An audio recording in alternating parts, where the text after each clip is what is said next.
Hello, hello, hello. We are back at it again.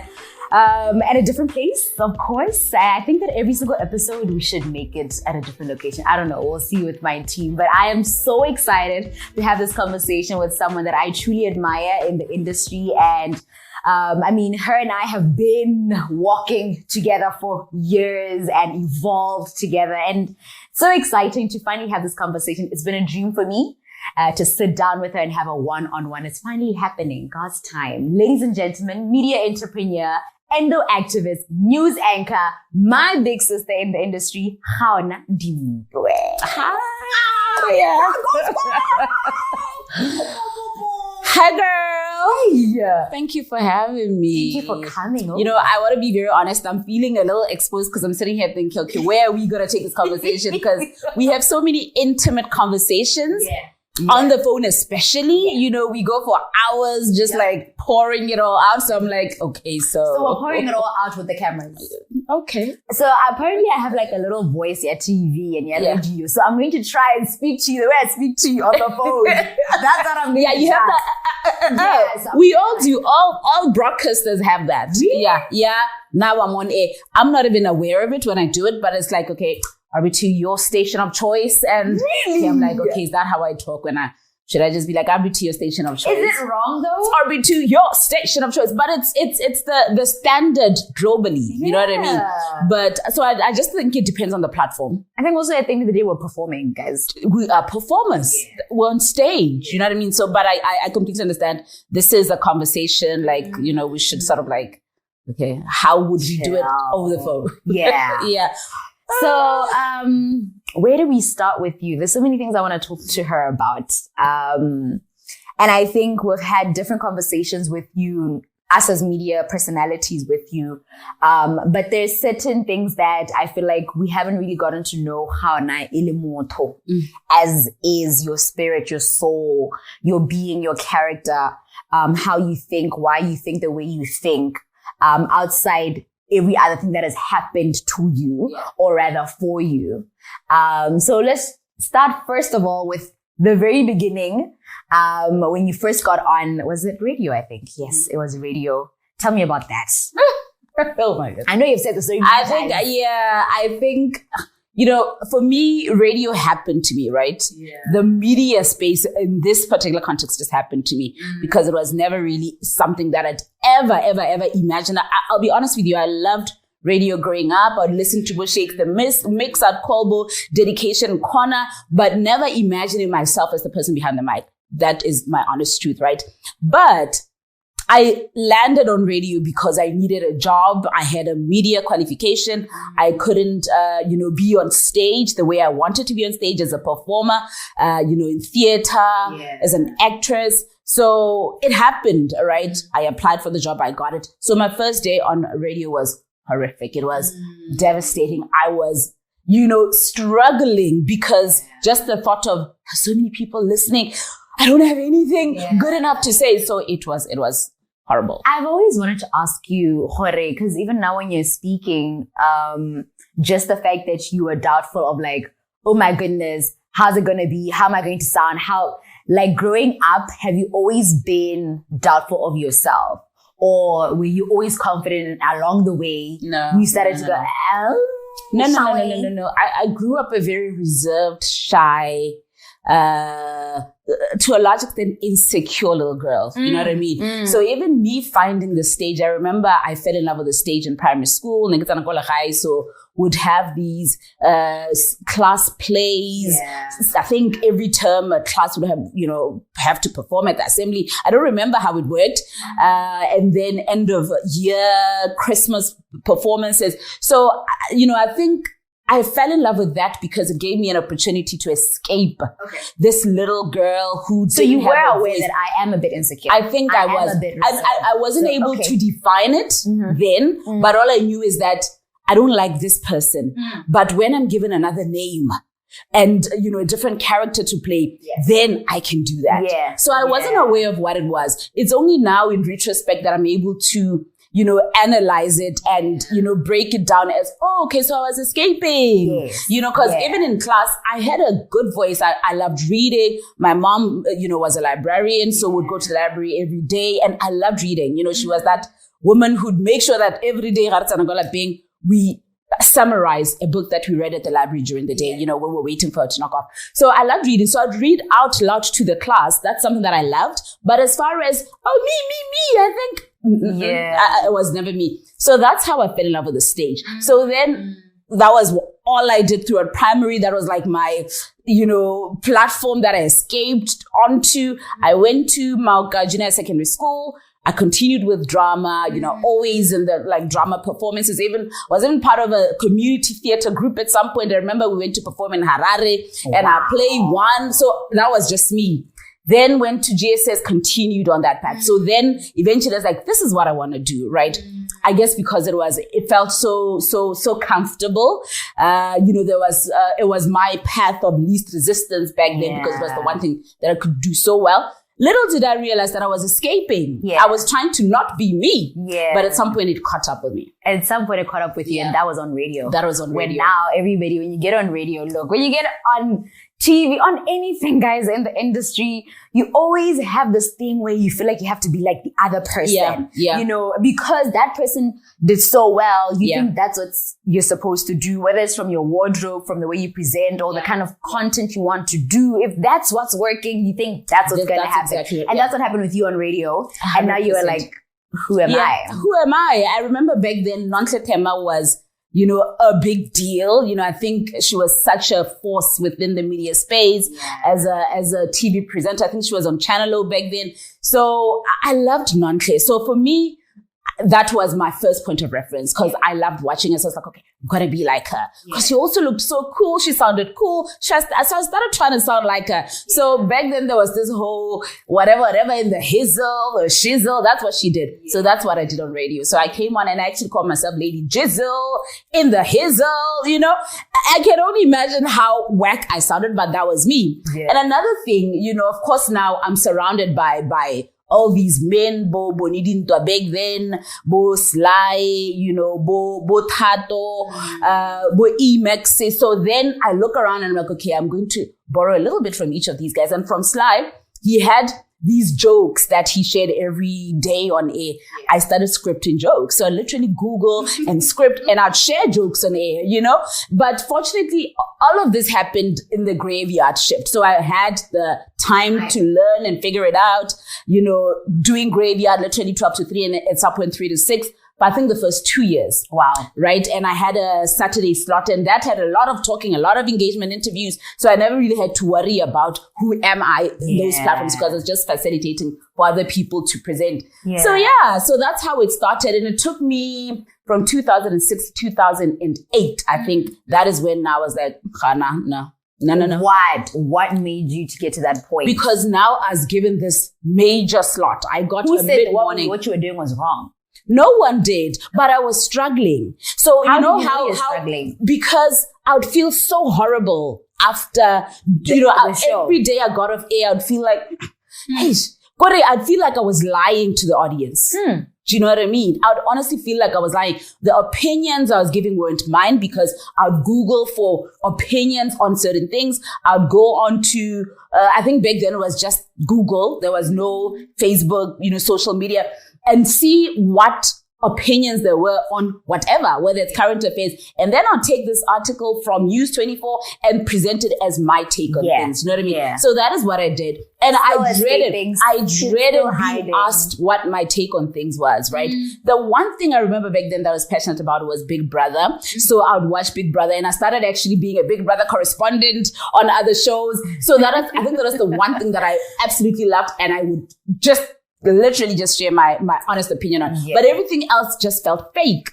So I think at that point it was a turning point because I was like, hey, Han, are you going to continue on this tip? Yeah. Are you still going to continue trying to be funny? Yeah. You're not funny. Yeah. Are you still going to continue trying to be, smart? Because in my head, I was trying to be smart because I didn't trust that I had it in me, right? So I think I really had to introspect and I don't even know what triggered that. But just the thought of, are you trying to tell me I'm going to do 3 hours, Monday to Friday, of lies? So, but I want to find out, like, you seem to have enjoyed the Big Brother. Did you realize I'm enjoying this? Did you realize that this is different? I like this. Yeah. How can we keep this going and not that? Thank you very much for that. Because Big Brother was now me, these Big Brother reports was me doing what I naturally enjoy, not trying to do what I perceive as what somebody on radio should do, right? It was just me literally sharing a conversation I had with Rhea with the next person. I'm like, I get it. That's very authentic. That's an organic flow of, conversation. So that's what Big Brother was for me. I religiously watched Big Brother. I would wake up in the middle of the night. So I didn't have to act. It was just me. So even the doing it on other shows, I didn't overthink it. It was just somebody saying, and I'm like, hey, mama ngare,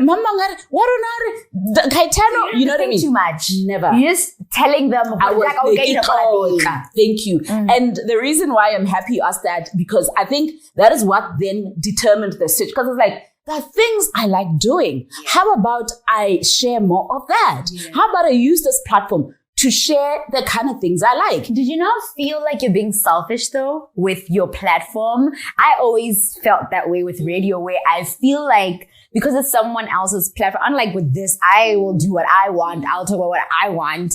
But when I'm on radio or on someone else's TV show and I'm a presenter on it, I feel like I'm responsible for everyone else listening and the mandate of the particular radio channel. And because I felt like that when I was So in this particular case, the RB2's mandate was to inform, educate, and entertain, right? Yeah. So I think I knew that the things I loved would either inform, would entertain, or educate people. Because what do I like? I loved reading back then. Okay, I wish I still was that passionate about reading, but I loved reading. So when I thought about it, I was like, but reading is, empowering, right? Yeah. I loved, I just started my therapy sessions back then. So I was like, I also love growing and evolving and being better. Is there anything wrong with me sharing this with the audience? No, of course not. And I'd always been an entrepreneur at heart. And actually, before I started on radio, I wanted to set up a mobile hair salon. I had a whole business model coming also from a family of entrepreneurs. So that is another thing. I was like, I'd love to, not from my own experience, but to get resource people from the entrepreneurial space to come and share with young people who are trying to become. Is there anything wrong with that? I'm empowering, I'm informing, maybe not entertaining, and it's okay. They'll be entertained by the music. Because I think at that point I realized I'm not an entertainer in the conventional, sense. Because back then we assumed entertainers were DJs and comedians, you know what I mean? So, and on radio, that's what I thought I had to be. So I was like, okay, I may not be that, but I can inform and I can educate. And that's exactly what I started doing.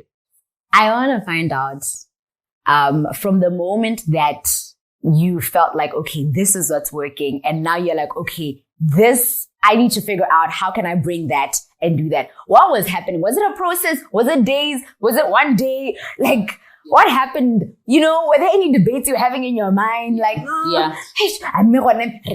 lot of self-doubt. Yeah, it was a lot of that. It was a lot of consultation as well. And back then I wasn't even aware of mentorship, but I think I had mentors. Yeah. I had people, whether from the industry or people at home, like my brother, my parents, my friends in the industry that I spoke to. Yeah. You know what I mean? So I had to go back to them and have that honest conversation. But hey guys, I feel like I'm struggling, right? Yeah. I feel like people don't know me. Yeah. And they were my sounding boards and they validated my, authenticity and just my enoughness. Yeah. You are okay. Exactly that is good enough. Yeah. Exactly that's what we enjoy about you. You know what I mean? This is the kind of content you bring to us and this is how you empower us. These are the kind of conversations we have with you and they flow so, organically. So so I think it was a lot of consultation because on my own, I had a lot of self-doubt. I don't want to lie. I don't think I could have made that decision on my own. It wasn't just me sitting up at night and having conversations with myself. I'm going to do this. I've got this. No, it was consultation. It was, just sort of getting people around me to advise and to validate that thought process. I wanted to talk a little bit about that in terms of mentorship or going to people, because I've been in instances where I have sought for advice from people in those moments where you do have self-doubt. And actually my therapist told me that the self-doubt thing is actually good as creators because we think a lot and we want to make it perfect. So it works well. Yeah. You know, it's not actually a bad thing. Yes. Mm-hmm. So, but even in that self-doubt, is now going to make you feel small already. Yeah. Yeah. It's going to make you feel dumb already. You're feeling like that. How did you know who to talk to? Yeah. Do you still navigate that even now? Like, who can, because you're in a different space now, you know, the self-doubt that you had then is not the same as now. Now you know the value that you bring, but I'm sure there are certain things where you have to go and talk to someone and Absolutely. You're like, So I think in my case, of course, it's a trial and error thing, right? But back then it was when I got on radio, like I was somewhat an A student throughout my secondary school, primary, secondary. So I remember there were voices when I decided I wanted to do performing arts. Even before I ended up going to Monash for communications and media studies, I remember people within the family who said to me, "Hey, graduate Gaona humanities." Do you get what I'm saying? There were people who literally belittled me and made me feel like I wasn't good enough because of the path I was choosing to take. So instantly I knew these are not people to go to. Yeah. There were people who day to day would say, you know what I mean? Now, when are you getting a real job? I knew not to go to people like that. But also there were people who stayed up at night and listened to my graveyard show and gave me feedback. There are people who shared music with me. There are people who were interested in how I was doing and sort of, sharing bits of knowledge. How about, okay, I think you go break these news. You know what I mean? Do you get what I'm saying? There are people who gave me feedback about my interviewing style. So those were the people, whether within the Department of Broadcasting Services or outside, family, friends, relatives, those were the people that I went to at that moment. I think you're so good at gravitating to the good in your life, regardless of what's going on. I think generally, I really, really try. Yeah, you will just gravitate to those ones. You're just like, because I think you already know there's already so much noise anyway. I'm just gonna gravitate to those who get me. Yeah. Have you ever had any issues with other women in the industry? Issues. So I think from a beef perspective, right? Never. But from perspective, being pit against each other, right? Yes. So issues from perspective, feeling small around them, and having to realize. Would you be feeling small around them because of already how small you feel, possibly. Or was it also now the fact that now you all are just saying, I guess I'm not. But what I then thank you. So it was a combination of those two things, because already I'm dealing with so much self-doubt. The first person who says, no, I lash onto that. And I'm like, you see, like, who do you think you are? Why do you think you deserve these platforms? So I've dealt with that my whole entire life, my whole, career. I'm doing better now in that I've been able to figure out what I'm comfortable with and what I'm not. I'm able to say no to certain things that I know. I'm able to challenge myself and say yes either way, where I know it's an opportunity for growth. And I know what I love. I know what I'm good at. And I'm constantly, and I think I've learned to extend myself the grace to evolve and the grace to not always have it figured out and the grace to make the mistake and come back from it, but I still with everyone watching, my dear. With everyone watching, right? So I've always dealt with that. Yeah. And it was more, the feeling small was more from already with everyone around me. I feel like, okay, she's so much this, she's so much better at this. Oh, look at her. Oh, her voice, her demeanor, her. And now the moment somebody comes and says, I prefer a mamang over. So that is the kind of issues I've had with other women. And I've had to work through that. You're not going to make this person your enemy just because of how you feel around them. This reflects more you, and you need to deal with yourself internally so that you don't walk around seeing women as threats, because I've been through that. Where I like the kind of emotions that were evoked around other women, especially industry women, were just so horrible, because I'm like, almost like they're stepping into my turf, right? But I realized, well, it's just me. Yeah. It's a me thing. I spoke to you the other day. I was feeling like that it just came about with a particular person in the industry, and I was just feeling like, oh man, okay, you know, maybe we should just put my tools down. You know what? I'm not doing this. There was a point I felt I'm not needed in the industry, because then I was like, you know, because I feel like this is what happens in the industry. Let me know if I'm wrong. Yeah. There are waves, you know? There's a wave of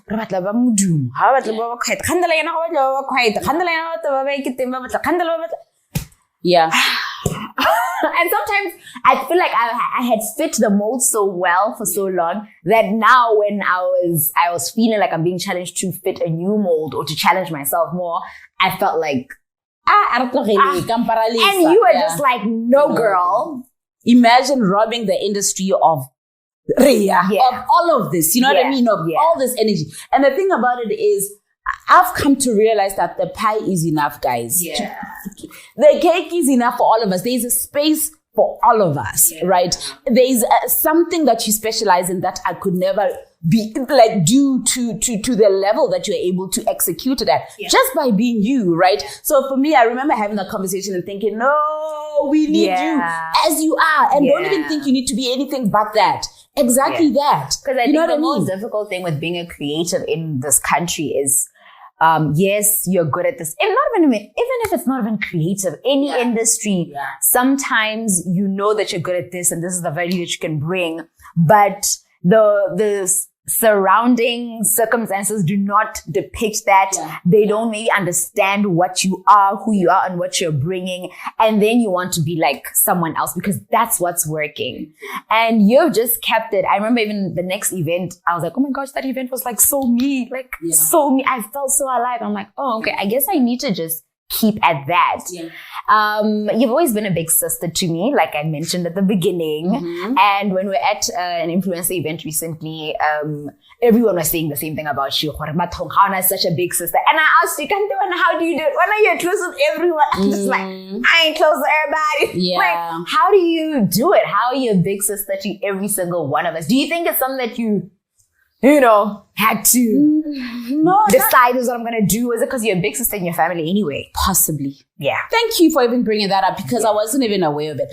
Possibly. It's possibly because I'm already a big sister in my family. You know what I mean? I've got 2 younger sisters and an older brother. But of course, as the oldest girl child, you always, you run stuff. You run the household. You know what I mean? I know we went through a period where my mom, went to further her studies at some point in London, and then she went to Brussels. And I just felt I had to step in and be the mommy of the house, right? Back then, I had a little sister, like I think she was a toddler back then, and she was my baby. And I think I was 8. So from age 8, I've been everyone's big sister. So I've had to play that role to a point where at some point I resented, people for, I felt like my childhood was stolen from me. You know what I mean? For sure. I've actually had to. I'm sure my sister can feel the same way. Right?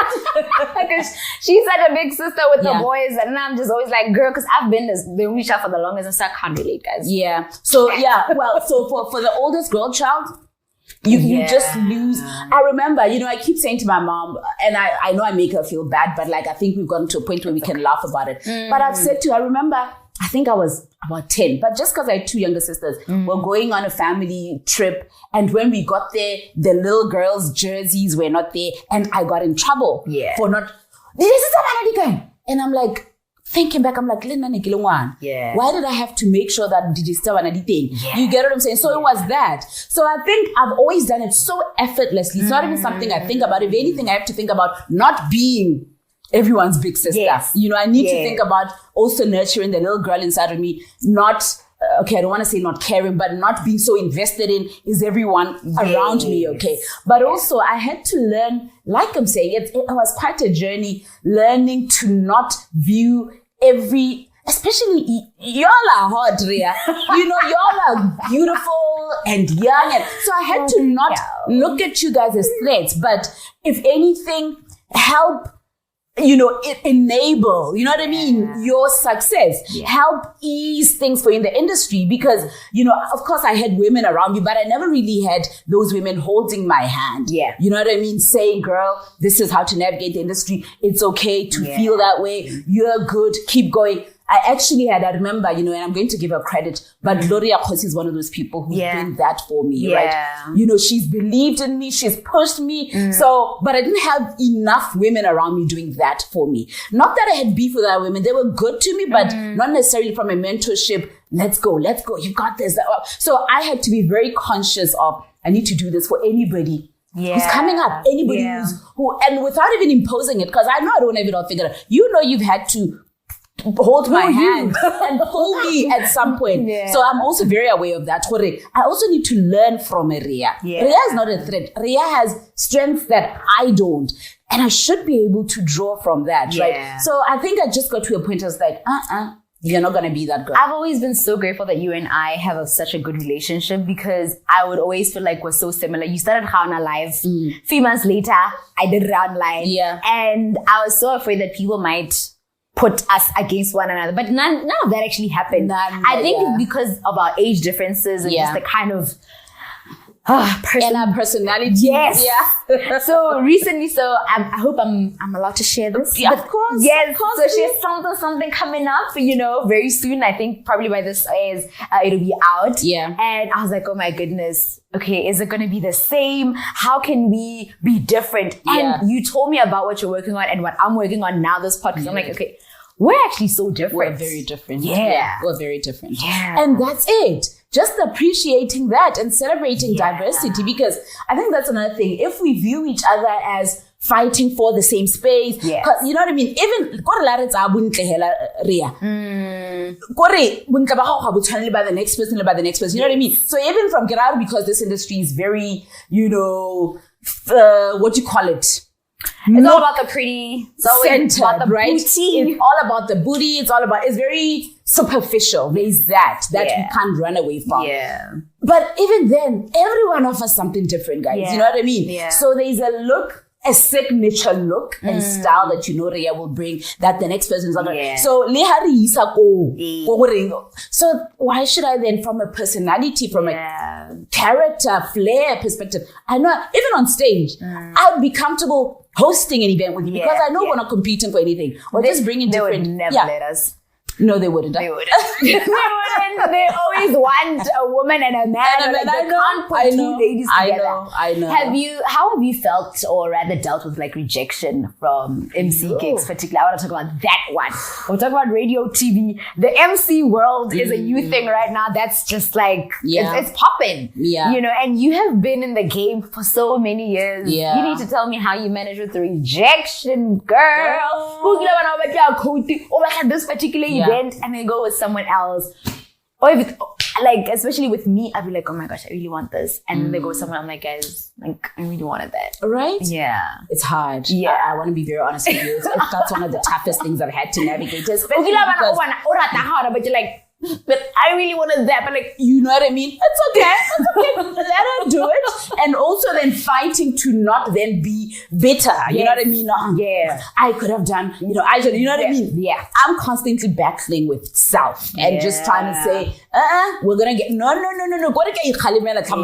So it's hard. It's really hard. And in my case, I'm more comfortable with presenting. Yes. Right? Yes. Conversations, news, radio than I am with the stage and audiences. You told me that. I don't like live audiences. You told me that. Right?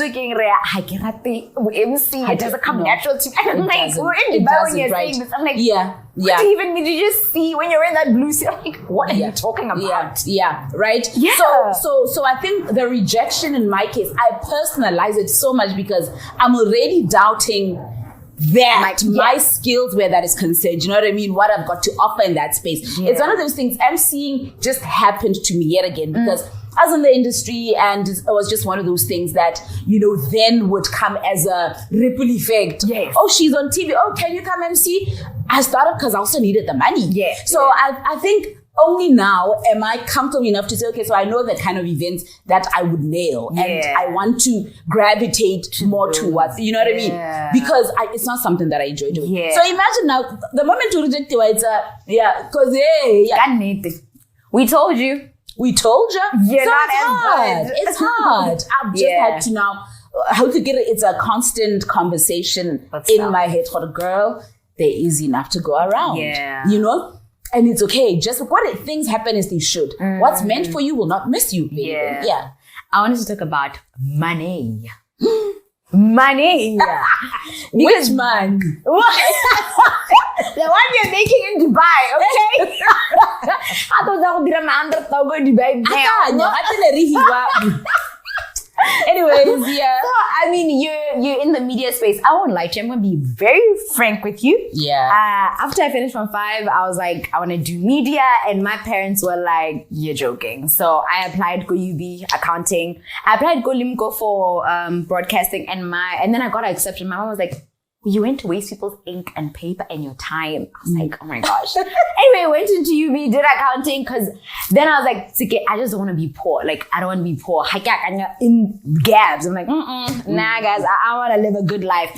But you have been in the industry, making it. Of course, there's been rough moments, but how have you managed? You're now in your 40s. I'm turning 40 in 2 weeks.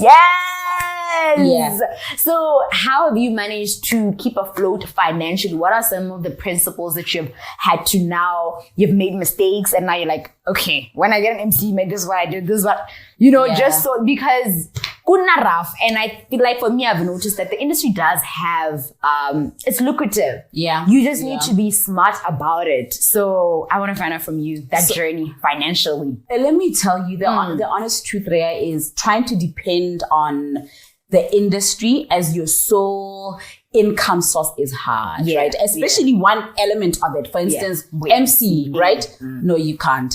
Because no matter how frugal you are with your coin, it's not enough. I think you would know. We get our rates, get negotiated down. So half the time you're not necessarily getting enough to sustain yourself, especially for months, because the thing about emceeing is that it's not within our control. And I had to reach a point where I was conscious about creating other income streams, right? Whether within the media space or outside the media space. So, at some point I had to diversify even within the social media space. That we're very fortunate right now to have, influencer space, brand collaborations. That has really, really worked in, my favor, because then part of it was building, a following on social media. I wasn't conscious, I wasn't intentional about it in the beginning, but at some point I had to really see what it was and what it could do for me and be a little intentional in the consistency. Struggle with social media.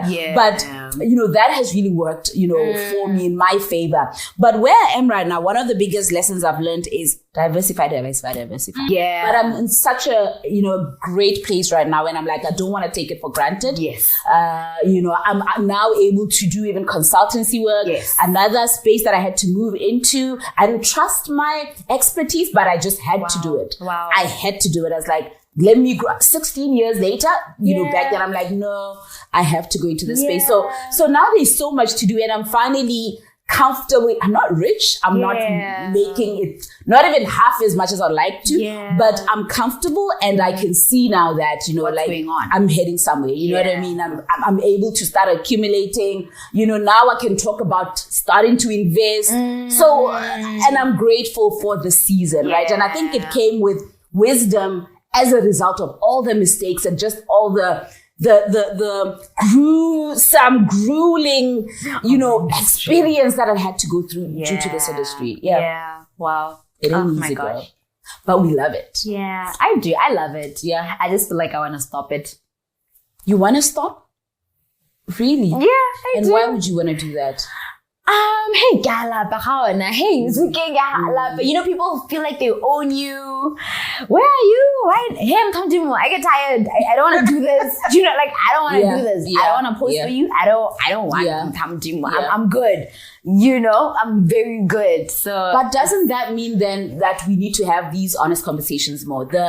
It's again, I get tired of showing and giving so much of myself. I'm only human. And people are always wanting more. They're always wanting more. So I think maybe we've played into the narrative, oh, they have it all together. Oh, they have money. Yeah. Oh, you see them everywhere. Oh, they have nice lives. Oh, we are not content, right? I think at some point you also need to just express that. You know what? I may be a content creator, but it's work. Yes.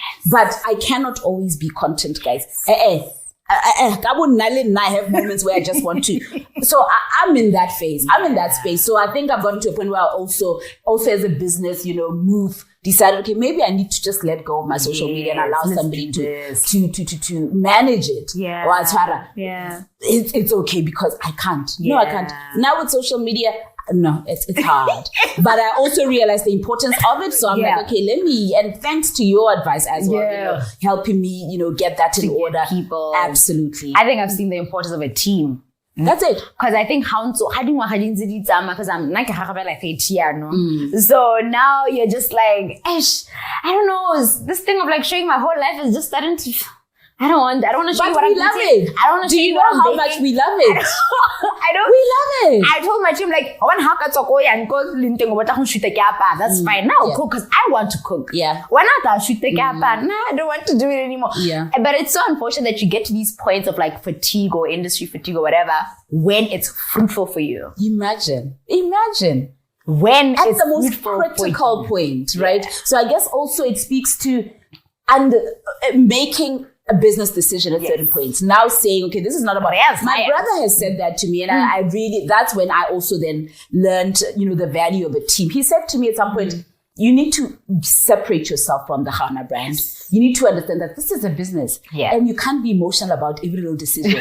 And the only way you can do that is to get people on board who actually want to exploit this brand. Yes. Whether you are conscious, whether you like that or not, but people who see you and see money, thank you. Then they'll be able to say, but this is where we're taking the brand. It's not about my you know what I mean? Yeah. Because but of course, if you want to exit the industry, then I understand. But if you want to continue and sustain, your brand and your existence, that's where a team comes in. And you're right. If anything, they should come record you cooking. Yeah. You know what I mean? Yeah. Maybe if anything, be very. Unfortunately, that's what happens behind the scenes. Shoot. What you call binge shoot, and then all that relax, and then relax. Wow, but that thing it has to be done. But thank you very much. We can go on and on and on. But I'm happy with the conversation that we had today. Yeah. I really wanted this for you, and I want to give you your flowers right here on the camera. Thank you. Look, because you've been such a big sister, and we say big sister, sisterhood. Ours has been such a real one, and I feel like everyone in your life has seen you do that. From quotes, Hannah, how should I quote this? Yeah. You are so honest with that. And someone else can feel like, it's not good for you business-wise, but I feel like you've really helped a whole lot of us. And in the way that you've also still kept on, because what's Gaona's is Gaona's. That's it. So thank you so much for taking my calls. Giving me all the advice, being someone that I can always be honest, really honest with and say, this is how I really feel. And allowing me to be me, but at the same time saying, let's go. Let's keep going. And you've done that for me, and I'm so grateful. Like, there was a very, very critical point that I literally was like, I think I'd hit rock bottom, and you pulled me out of that. You pulled me out of that, and I'll forever be grateful and indebted to you. But you're one of the reasons I'm still going. You know what I mean? Because at that point, I was like, I get my tickets up, and you're like, no, let's go. I'll hold your hand. So I appreciate, and that's authentic sisterhood that you're talking about. You know what I mean? I appreciate that as well. And like I'm saying, even the big sister thing, you have acted as a big sister at some point. So I don't do it from a place of, I'm giving, hey, Kakiba, it's also because I benefit. It's mutually beneficial. I really appreciate that. Imagine. No. So. You've been doing this. That's what she says all the time, and I'm like, that's not true. Hannah, thank you so much. Thank you for I love you so much. Thank you. you, baby. Yeah, that was Gaona live, Gaona Dintwe, Gaona my sister, Wani. Okay, I'm sharing her with you guys, so it's fine. It's okay. You know, I literally let you in our calls today. Thank you so much for watching. Thank you so much for tuning in. Make sure you comment. Let me know what your thoughts are about this conversation. Did you love it? You know, what was intriguing for you? And yeah, keep listening, keep tuning. My name is Reagile Kopi. #ReAonAir on TV, online, on stage, and certainly everywhere.